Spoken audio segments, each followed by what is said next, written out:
Ready to Manali. चलो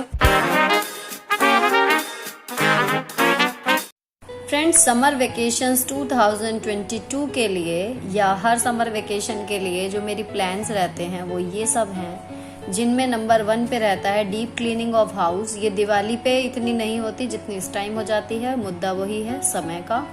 दूसरी चीज है some new learning for kids. कोई भी चीज बच्चों को एक चीज मैं नई सिखाने की कोशिश करती हूँ, किसी भी फील्ड में वो हो सकती है। Third, some new life skills for kids. बच्चों को अपनी पर्सनल हाइजीन या घर के काम में मदद, कोई भी एक लाइफ स्किल नई जो है वो मेरी कोशिश होती है कि मैं छुट्टियों में उनको सिखा दूं जो उन्हें पहले नहीं आता था। जैसे इस बार फॉर एग्जांपल मैं उन्हें अपने आप अपने हेयर शैम्पू करना सिखा रही हूँ। फोर्थ है एटलीस्ट 1 ट्रिप।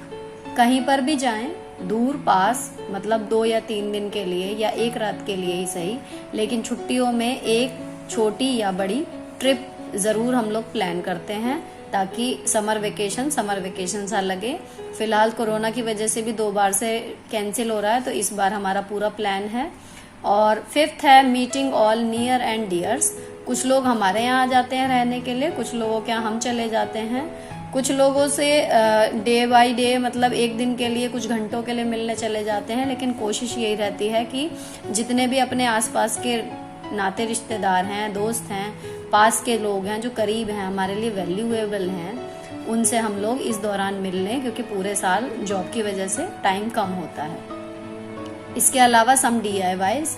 मेरे घर में जितने भी DIYs आपने अब तक देखे हैं उनमें से मैक्सिमम गर्मी की छुट्टियों में ही बने हुए हैं, लेकिन उस दूसरे वाले चैनल की वजह से मैं बीच बीच में भी बनाती रहती थी, लेकिन ये टाइम सबसे ज़्यादा होता है जब मैं कुछ बनाने की कोशिश करती हूँ। 7th है to learn at least 1 thing new. जैसे बच्चों के लिए है ऐसे अपने लिए भी है कि कोई ऐसी चीज़ ज़रूर मैं करके देखती हूँ जो मैंने अब से पहले नहीं करी थी, या कोई ऐसी नई चीज़ सीखती हूँ जो इससे पहले मुझे नहीं आती थी, चाहे छोटी सी ही हो, लेकिन कोई ना कोई एक चीज़ या एक से ज़्यादा मैं सोचती हूँ कि इस बार ट्राई कर लूँ। और 8th है हॉलीडे होमवर्क ऑफ किड्स। बच्चों का जब से स्कूल में नाम चढ़ा है तब से हॉलीडे होमवर्क बड़ा सारा मिलता ही है उन्हें, तो वो भी ये है कि थ्रू आउट द वेकेशन चलता रहता है, नहीं तो वो एंड में आके बहुत सारा बल्क हो जाता है। तो ये 8 टास्क हर वेकेशन पे ही मेरे रहते हैं, इस बार भी है। अब इनमें से कौन पहले होगा कौन बाद में होगा ये हम डिसाइड नहीं करते, जिसका जब मौका पड़ता है वो हो जाता है। तो फिलहाल इस बार जो है वो सबसे पहले ट्रिप, जी हाँ, हमारी ट्रिप हो गई है फाइनल। हम लोग 23 को जा रहे हैं यहाँ से, और हम जा रहे हैं मनाली। और आज मैं जो आपके साथ वीडियो शेयर कर रही हूँ वो मनाली की जो हमने पैकिंग की थी उस दिन का ब्लॉग है। आई होप आप इंजॉय करेंगे। तो चलिए चलते हैं वीडियो की तरफ। मनाली में फ्रेंड्स मौसम होगा ठंडा, तो बच्चों के हिसाब से तो फिर एक्स्ट्रा केयर करनी ही पड़ती है, तो इसीलिए इनके समर के क्लोथ्स कोई नहीं ले जा रही हूँ, सिर्फ स्वेट शर्ट और गर्म पैंटें इनकी ले जा रही हूँ, जो ये आधी सी ठंड में यहाँ पहनते थे बिना इनर के। हल्के हल्के गर्म कपड़े, बस एक जोड़ी समर क्लोथ हैं जो यहाँ से पहन के हम लोग जाएंगे। तो ये अभी जो है मैं ऊपर से सारे कपड़े इनके गर्म ले आई थी।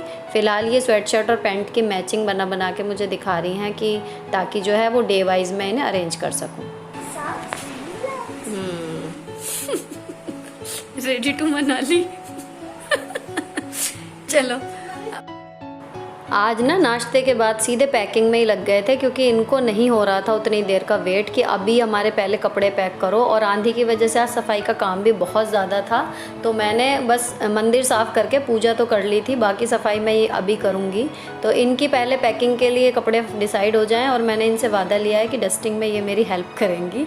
और ये जूते ऊपर से लाई हूँ, थोड़े गंदे लग रहे हैं, इनको वॉश करना पड़ेगा। और ये अब अपनी hair pin, accessories, hair band वगैरह सेलेक्ट कर लेंगी। तो ये सिलेक्शन का काम इनका ख़त्म, और उसके बाद हम लोग लगेंगे सफाई में।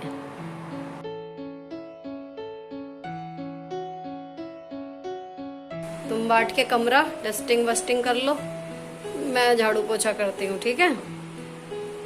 बच्चों की हेल्प से देखो आज डस्टिंग कितनी आसान हो गई। भगवान जी ने कल आंधी लाई थी, लेकिन बच्चों ने सब चमका दिया।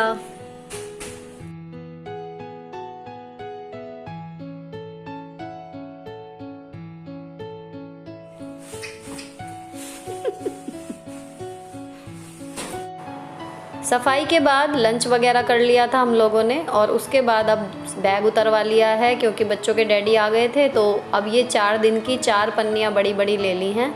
मुझे यही सूट करता है, मैं ऐसे ही करती हूँ। डे वाइज मैं कपड़े सेट कर लेती हूँ। एक पन्नी निकाली और उसमें से कपड़े वहाँ नहीं छांटने पड़ते। इसमें मेरे और दोनों बेटियों के, हम तीनों के एक एक जोड़ा जो है वो दिन के हिसाब से इसमें रख दिया है। और बच्चों के डैडी की पन्नी अलग बनेगी क्योंकि इस बैग में शायद उनके कपड़े आ ही ना पाएँ, अलग ब्रीफ केस ही बनाना पड़ेगा। तो ये डे 2 के हैं। अलग अलग तरीके से फ़ोल्ड करके मैं आपको दिखा रही हूँ। आप इस तरीके से भी रख सकते हैं, राउंड भी और ये वाला भी। तीनों तरीके से आप रखिए, इनमें रिंकल्स नहीं पड़ते हैं। और इसके बाद ये सब मैंने इसमें लगा दिए दिन के हिसाब से। और तीनों आ गई हमारी जैकेट, मेरी भी और दोनों बच्चों की भी। और ये फर्स्ट बैग तो फुल हो गया। इनमें से कोई भी सामान अब यूज़ होने वाला नहीं है, तो इसको मैंने एक दिन पहले ही अपना पैक करके रख दिया था।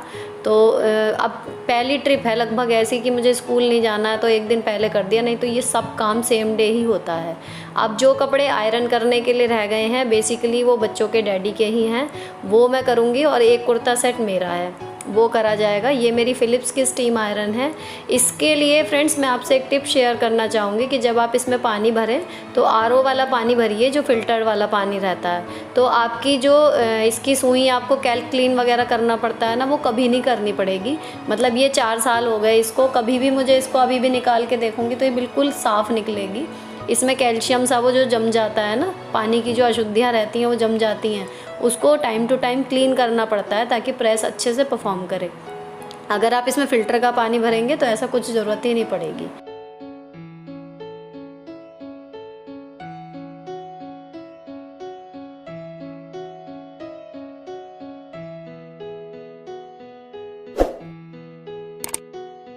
ये फ्रेंड्स हम चारों के कपड़े जो हम यहाँ से पहन के जाएंगे, ये आयरन वगैरह करके 1 2 इन दोनों के, ये हस्बैंड के और ये मेरे, ये रेडी हो गए हैं। इनमें अब कुछ काम नहीं है। बच्चों के और मेरे पहनने वाले कपड़े सब इसमें आ गए हैं। बस एक मेरा ये कुर्ता इसमें गया है क्योंकि जब ये था पैक किया था तो प्रेस नहीं था। और इसमें हस्बैंड के कपड़े आ गए हैं, नाइट सूट आ गए हैं हम लोगों के, प्लस ये मफलर ग्लव्स वगैरह जो इन्हें बच्चों को ज़रूरत पड़ेगी ये इसमें रखे हैं। आज के लिए बस इतना ही काम हो सकता है। अब इसमें बची है टॉयलेटरीज और मेकअप का सामान, वो हम सेम डे रखेंगे। रह गया है फ्रेंड्स शॉल ये, और जो अगर रास्ते में जब हम मनाली पहुंचेंगे तब सुबह के टाइम ठंड लगेगी तो ये ऊपर से जिपर इसलिए रख लिए हैं ताकि जो है बच्चों को उसी के ऊपर से बिना दिक्कत के पहना दिए जाएं। ये मैं रखूँगी पिट्ठू बैग में, ये लास्ट एक बैग है। और जब भी हम घूमने के लिए निकलेंगे तो जो हमारी छोटी मोटी ज़रूरतों के सामान हैं ये भी इसी में आते रहेंगे। तो ये बहुत अच्छा काम करता है। कहीं भी हम जैसे जाते हैं, मैं अकेली जाती हूँ या सब जाते हैं। और यहाँ पर ये किताबें, अभी इनको राइटिंग करवाई थी एक एक पेज की, हिंदी और इंग्लिश की, क्योंकि राइटिंग बिगड़ने लगी है। तो समर वेकेशंस का बेस्ट यूज़ है ये कि एक एक पेज इनसे रोज़ ढंग से राइटिंग करवाऊंगी अच्छे से लाइनों में फिट कर करा के, तो काफ़ी इम्प्रूवमेंट हो जाएगा। प्लस ये लॉन्ड्री ऊपर से ले आई हूँ जो कल धोई थी, और ऊपर गई थी मैं पेड़ में पानी डालने के लिए, लेकिन कल करके आई थी ना जब, वापस आंधी आ गई थी। और अब मौसम फिर से आंधी का ही हो रहा है। अभी ऊपर गई थी तो हवा काफ़ी तेज़ चल रही थी, तो आज मैंने धोया धाई ऊपर की इसीलिए नहीं की है क्योंकि कल मेरी सारी मेहनत पे पानी फिर गया था। ये देखिए ये चलना शुरू हो गया है और कुछ पता नहीं कब ये तेज़ हो जाए, तो इसलिए आज ऊपर की सफाई जो है इधर उधर की कैंसिल।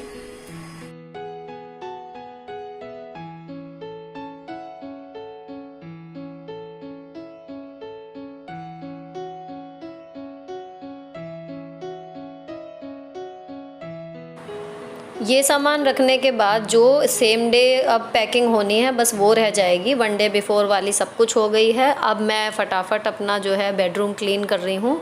तो पहले ही किताबें वगैरह रख के और ये कपड़े तय करेंगे, चादर वगैरह ठीक करेंगे थोड़ी सी, उसके बाद पूरी तरह, और मेरा शाम का काम यहाँ का ख़त्म हो जाएगा।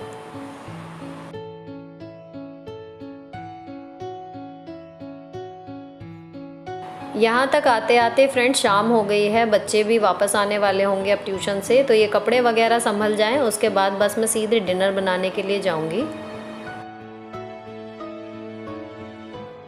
तो फ्रेंड्स, जब ये तय करते करते मैं सेग्रीगेट करती जा रही थी, तो ये इनकी यूनिफॉर्म है। अभी प्रेस नहीं करेंगे, जब स्कूल रीओपन होंगे तभी करेंगे। तो इनको हैंगर में लगा के रखेंगे, इसलिए फोल्ड नहीं किया है।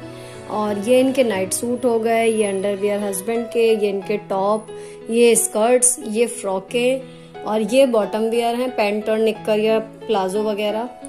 ये इनके निक्कर हो गए, ये बनियाने हो गई, ये मेरे सूट हो गए जो तय करके लगा दूंगी, क्योंकि मैं 1 डे बिफोर नाइट में ही प्रेस करती हूँ, इन पे भी प्रेस नहीं होगी। और ये मैक्सियाँ हो गई, ये कुर्ती भी मैं एज अ मैक्सी ही ज्यादा पहनती हूँ, तो ये मेरी मैक्सियाँ हो गई। तो इस तरीके से ये जितनी भी लॉन्ड्री है सारी को अलग अलग पार्ट्स में हमने बांट लिया। अब इनको सिंपल जमाना है, 5-7 मिनट लगेंगे। और ये पन्नी अभी बैग जो निकाला था उसमें से है, तो वापस आके बैग फिर इसी में रखना है, तो इसको भी मैं बच्चों वाली कबर्ड में नीचे ही रखूंगी। अब इन तय करे हुए कपड़ों को मैं अलमारी में, जो मेरी एक पिलर्स बने हुए हैं, अलग अलग गड्डियाँ बनी हुई हैं, टॉप्स की अलग, निक्कर की अलग, बनियानों की अलग, उसके ऊपर सिंपली रखती चली जाऊंगी। ये अलमारी आपको दूर से मैस लग रही होगी, लेकिन पास से देखें तो इस छोटी सी जगह में बहुत सारी चीज़ें अरेंज की हुई हैं, और पास से देखें तो सब कुछ सेग्रीगेट भी नज़र आता है। बच्चे भी आराम से इसमें से सामान निकाल लेते हैं, टॉप, स्कर्ट्स, नाइट सूट, सब कुछ अलग अलग नज़र आता है। फ़िलहाल इनके स्कूल बैग भी मैंने इसी में रखे हैं, बाहर गंदे हो जाएंगे। और फ्रॉकें और ये बॉटम वियर पीछे इनके हैंकी रहते हैं। व्लॉग यहीं पर ख़त्म करती हूँ। अगर आपको व्लॉग पसंद आया हो तो चैनल को सब्सक्राइब करना मत भूलिएगा। मिलती हूँ आपसे नेक्स्ट वीडियो में। Till then, bye bye, stay beautiful always and enjoy your vacations.